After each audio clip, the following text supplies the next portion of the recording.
Solehat dari hamba Allah, semoga menjadi hamba Allah yang bisa dimasukkan ke dalam surga Allah dan menjadikan hamba yang taat dalam melaksanakan perintah-perintahnya Allah, dan juga sekeluarganya mudah-mudahan menjadikan keluarga yang sakinah mawaddah warahmah. Billahi ta'ala bi syafaati Rasulullah Muhammad sallallahu alaihi wasallam. Al-Fatihah. أعوذ بالله من الشيطان الرجيم بسم الله الرحمن الرحيم الحمد لله رب العالمين الرحمن الرحيم مالك يوم الدين إياك نعبد وإياك نستعين اهدنا الصراط المستقيم صراط الذين أنعمت عليهم غير المغضوب عليهم ولا الضالين رب اغفر لي ولوالدي وللمؤمنين آمين. Terima kasih kami haturkan. Jamaah salat Isya warahmatullahi wabarakatuh. Kembali kami menyampaikan bahwa pelelangan Masjid Jami Al-Ihsan Polres Jaya itu per meternya Rp417.000.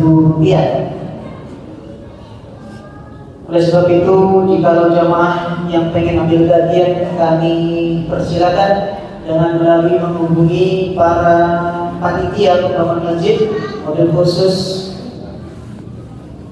seksi bandara, mobil khusus bandara bendahara Masjid Jami Al-Ihsan Polres Jaya, yaitu Bapak Jen Brandoporo.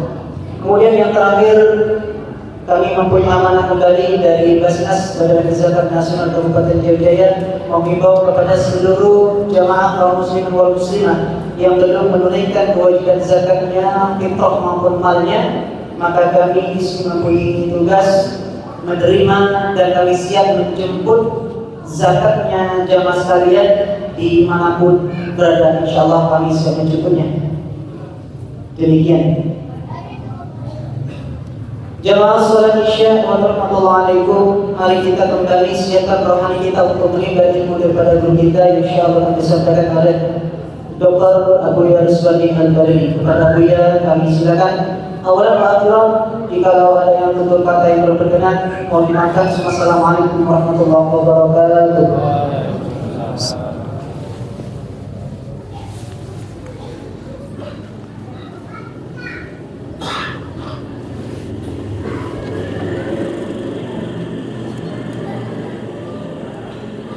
Bismillahirrahmanirrahim. Assalamualaikum warahmatullahi wabarakatuh. Alhamdulillah, wassalatu wassalamu ala rasulillah wa ala alihi wa sahbihi wa mawala, amma ba'd. Rabbi yassir wa la tu'assir, Rabbi tamim bil khair.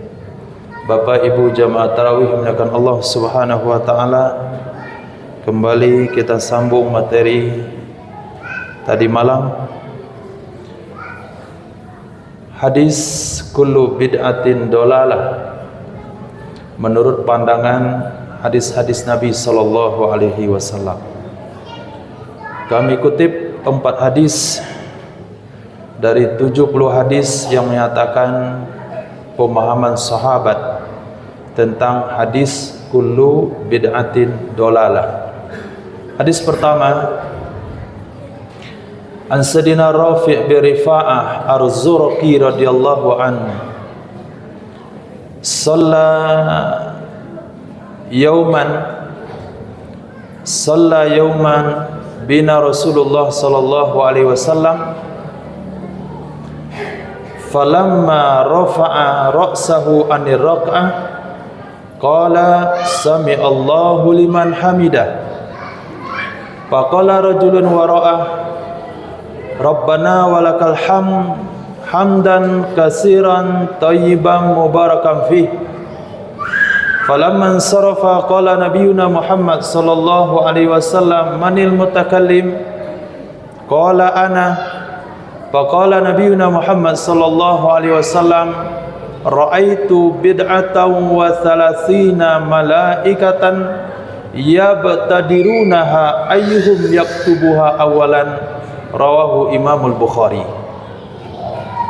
Bapak Ibu muliakan Allah Subhanahu wa taala, kata Sayyidina Rafi' bin Rifa'ah, Suatu kali kami diimami solat oleh baginda Rasul sallallahu alaihi wasallam. Ketika Nabi sallallahu alaihi wasallam mengangkat kepala dari rukuk mau i'tidal, Nabi katakan sami Allahu liman hamidah. Satu orang sahabat berkata di belakang, membaca doa hamdan katsiran thayyiban mubarakan fih. Doa yang biasa kita baca adalah sami Allahu liman hamida rabbana walakal hamdu mil'as samawat wa mil'al ard wa mil'a ma syi'ta min syai'in ba'd. Tapi sahabat ni baca yang lain, hamdan katsiran thayyiban mubarakan fih. Falamman sarafa, ketika selesai salat, Nabi sallallahu alaihi wasallam bertanya, manil mutakallim? Siapa barusan yang membaca kalimat tersebut?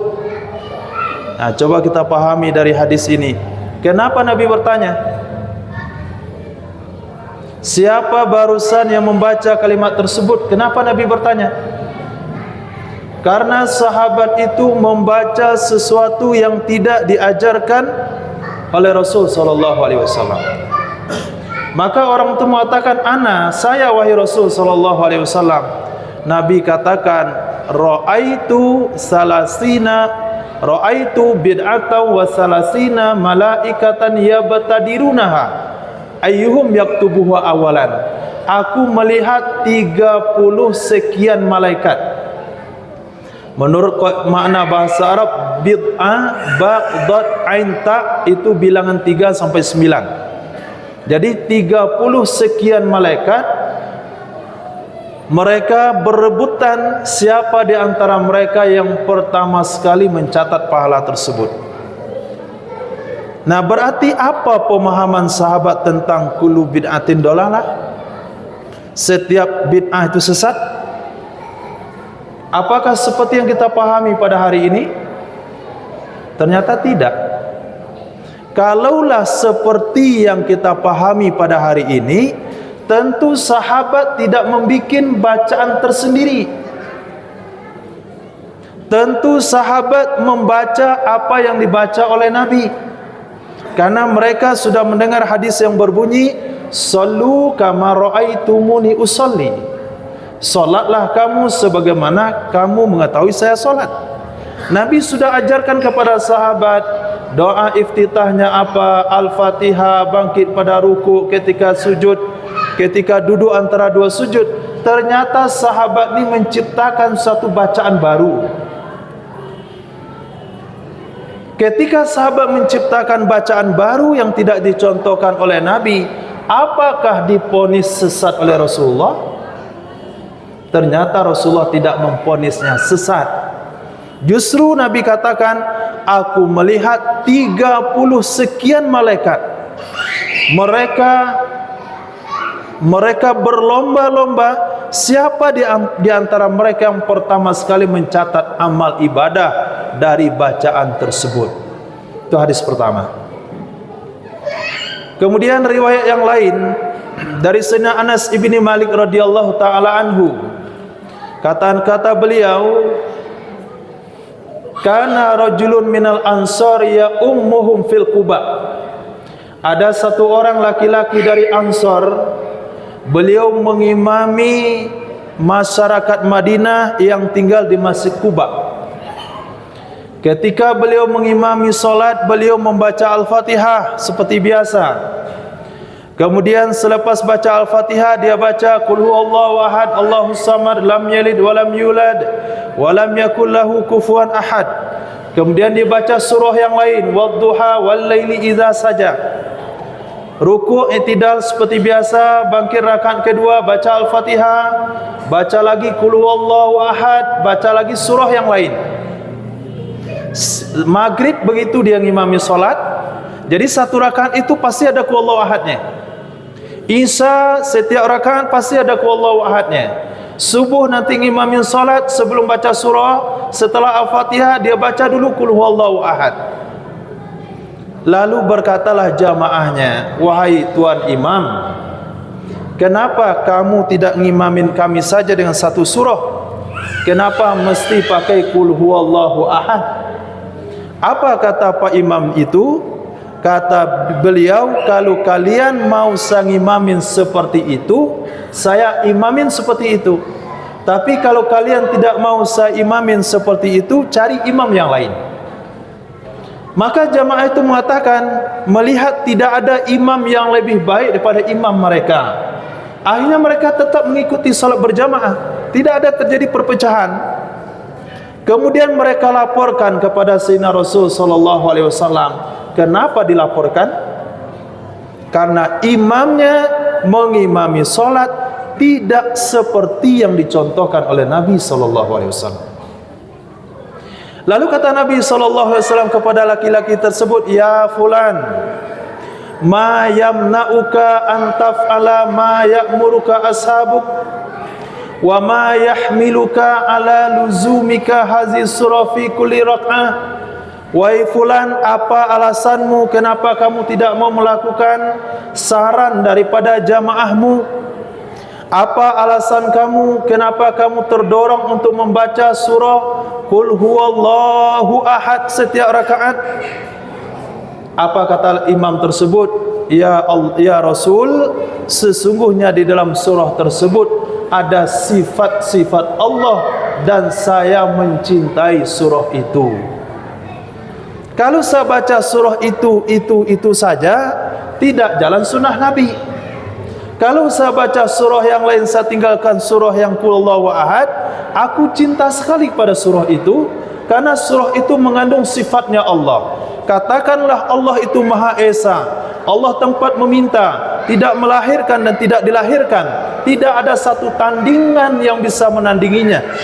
Aku cinta dengan surah tersebut. Apa jawaban Nabi sallallahu alaihi wasallam?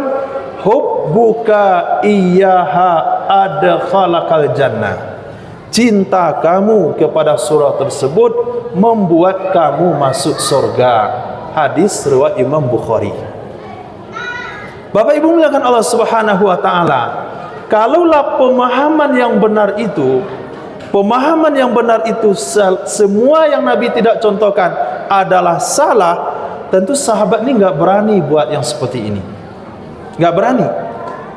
Dan ternyata setelah mereka buat dan dipertanyakan oleh Nabi SAW dengan alasan yang tepat, Nabi tidak katakan sesat.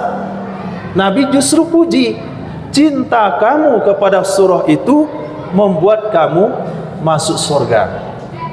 Ini amalan apa? Amalan di dalam sholat, ibadah terpenting dalam agama. Masih ada potensi untuk ditambah, dan ditambah oleh sahabat tidak seperti yang diajarkan oleh Nabi. Ternyata Nabi tidak memponisnya sesat. Kenapa tidak diponis sesat? Karena kalimat kullu bid'atin dolahlah itu seperti yang kita bahas tadi malam menurut pandangan Al-Quran, dan ini pandangan menurut hadis Nabi besar Muhammad SAW. Hadis yang lain juga dalam Sahih Bukhari dari Sayyidina Abi Hurairah radhiyallahu taala anhu. Kata beliau, berjalan sekelompok sahabat melewati satu kampung. Ketika tiba di kampung tersebut kemalaman, sahabat meminta jamuan makanan. Kampung itu tidak mau menjamunya, masyarakatnya tidak mau menjamunya. Pada malam tersebut disengat kala jengking pemimpin daripada kaum tersebut, kepala suku daripada kampung tersebut. Mereka sudah usahakan, sudah dijampi, sudah diobati, tapi tidak sembuh sama sekali. Faqala qailun minhum, salah satu masyarakat katakan, mungkin rombongan yang tadi sore ada di kampung kita baru sampai, mungkin di antara mereka ada yang bisa menjampi. Datanglah satu orang menjumpai rombongan tersebut. Ahal minkum raqi, adakah salah seorang kalian yang bisa menjampi? Kata seorang sahabat, ada, saya bisa menjampi, tapi tadi sore kami minta makan, kalian tidak mau melayani, dan saya tidak mau menjampi kecuali ada kesepakatan upahnya berapa. Akhirnya karena pemimpinnya, ketuanya disengat kalajengking mereka bersepakat satu kawanan kambing dikasih kepada sahabat tersebut. Selepas itu sahabat pun membacakan Al-Fatihah. Sesiap baca Al-Fatihah diludahi kaki daripada kepala suku tersebut. Akhirnya sembuh seperti tidak terjadi apa-apa. Dan mereka pun menyerahkan kambing yang disepakati. Ketika itu kata rombongan, kita bagi kambing-kambingnya.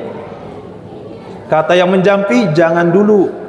Kita tanyakan kepada Sayyidina Muhammad sallallahu alaihi wasallam, boleh enggak dengan mengambil upah dengan menjampi? Ketika sampai di Madinah, disampaikan kepada Nabi sallallahu alaihi wasallam, apa pertanyaan daripada Nabi? Min aina tadri annahu raqi? Min aina tadri annaha ruqyah? Dari mana kamu tahu Al-Fatihah itu bisa digunakan untuk jampi? Nah, ada lagi pertanyaan pada Nabi sallallahu alaihi wasallam. Kira-kira apa maksudnya? Berarti Nabi tidak pernah memberitahu sebelumnya dan Nabi tidak pernah mengajarkan sebelumnya. Tapi sahabat itu berinisiatif sendiri untuk membacakan Al-Fatihah kepada orang tersengat kalajengking. Kata Nabi SAW, tolong bagi saya satu bahagian dari kambing yang kalian dapat. Untuk apa? Kenapa Nabi meminta satu bagian? Untuk menunjukkan kepada sahabat bahwasanya apa yang kalian lakukan itu benar dan upah yang kalian terima itu halal, sehingga Nabi pun bersedia untuk memakannya. Hadis riwayat Imam Bukhari. Bapak Ibu muliakan Allah Subhanahu wa taala. Jadi kalau kita lihat daripada beberapa hadis Nabi sallallahu alaihi wasallam, ternyata pemahaman hadis yang kita sampaikan tadi malam tidaklah seperti apa yang dipahami oleh masyarakat kita pada hari ini, sehingga terjadilah perpecahan di tengah umat, jauh daripada kesatuan umat, karena mereka memandang saudaranya melakukan perkara yang tidak Nabi contohkan, langsung diponis sesat. Ini yang tidak boleh. Maka dari hadis yang 3 hadis yang sudah kita sampaikan, dari hadis tersebut ternyata sahabat berinisiatif untuk membacakan Al-Fatihah. Kenapa mereka membacakan Al-Fatihah? Karena memahami daripada ayat yang lain, kami turunkan Al-Quran itu obat bagi manusia, dan Al-Fatihah bagian daripada Al-Quran. Berarti Al-Fatihah bisa jadi obat, bisa obat hati, bisa obat penyakit dalam, bisa juga obat penyakit luar. Dengan pemahaman yang seperti itu dibenarkan oleh Sayyidina Muhammad sallallahu alaihi wasallam. Bapak Ibu muliakan Allah Subhanahu wa taala. Juga ada riwayat yang lain dalam Sahih Muslim. Lupa riwayatnya.